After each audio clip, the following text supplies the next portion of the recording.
কোন আঙ্গুলে পড়াবো? এ তো সব আঙ্গুলি ছোট। আসছে স্যালাড, ডিমের টেবিল। দাদা আমরা দুজন কিন্তু জমজ। এ বাবা কি হয়েছে? এটা আমাদের ছোট্ট ভাইপো না। ঘুম পেয়েছে বাড়ি যা। কি দিয়ে বানানো হয়েছে একটু বলবেন রেসিপিটা? এরকম কেউ কাজে না না। সাদা ভাত চলে এলো। এ বাবা এটা কে পড়বে? লেবু, ঝুড়ো আলু ভাজা। তোমার বয়স কত বলে দাও? 93।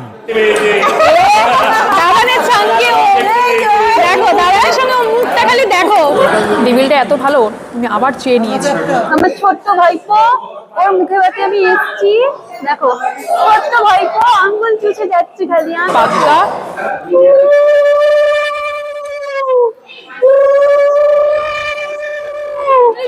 লাগছে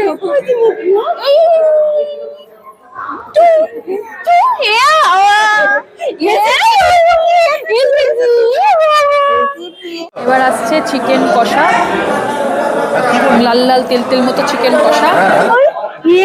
এটা আমার ভাইপো, ছোট্ট ভাইপো। ভাইপোর মুখে বাতে এসছি।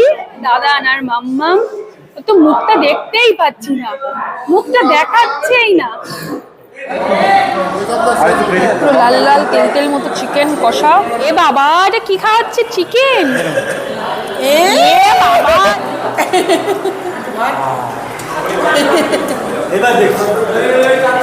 এ বাবা চলে এসছে চাটনি, পরে আসছে পাঁপড়, এসছে তত্ত্ব ভাইপোর জন্য। না